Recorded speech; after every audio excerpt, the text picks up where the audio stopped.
Welcome back to the letters that John wrote. We are in the first letter that John wrote in the 3rd chapter.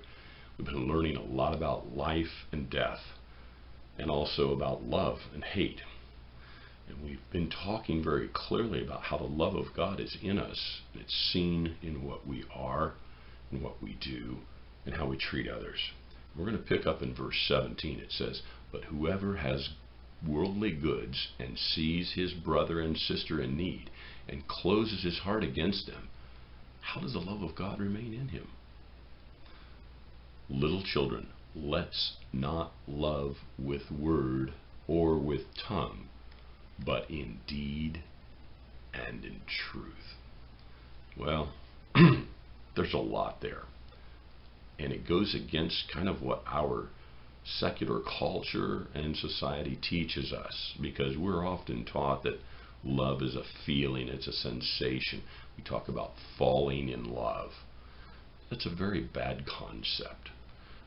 We do not look at love as Christians as a feeling or a sensation, or even some kind of glue that holds two people or a person and an object together. It's not that at all. And we see very clearly what he says. He says, let us not love with word or with tongue. In other words, it's not about saying, I love you, as important as that may be to hear at times. That's not really it. He says, but it's in deed, in other words, what we do, and in the truth, which is the motivation behind the deeds. I can tell my wife every morning when I wake up, I love you, honey, I love you. And I could say it 40, 50 times. It really doesn't mean anything till I go out to the coffee pot and bring the cup of coffee back to her. And that's just a cheap illustration. Really what it is I'm backing up what I say by what I do.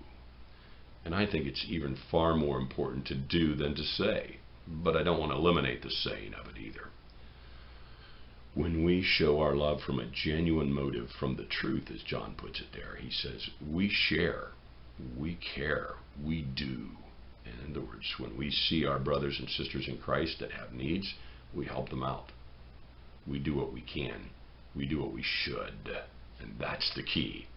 Now, that doesn't mean that you have to give everything you have away and go live as a hermit in the middle of the wilderness. That's not it at all, and I think some people take everything to the extreme. But what it does say is this: we're not to be selfish. And if we get that right, we understand what the love of Christ is. Because Christ could have said, you know what, you guys aren't worth dying for, so I'm not going to. You're going to sin again, even though you'll accept my love and my sacrifice and my unconditional love, you're going to sin again, so I'm just not going to do it. Christ could have said that, but he didn't. Because his love was done in deeds of righteousness, in deeds of pure love that is unconditional, unmeasurable, and sacrificial. We'll pick up there next time.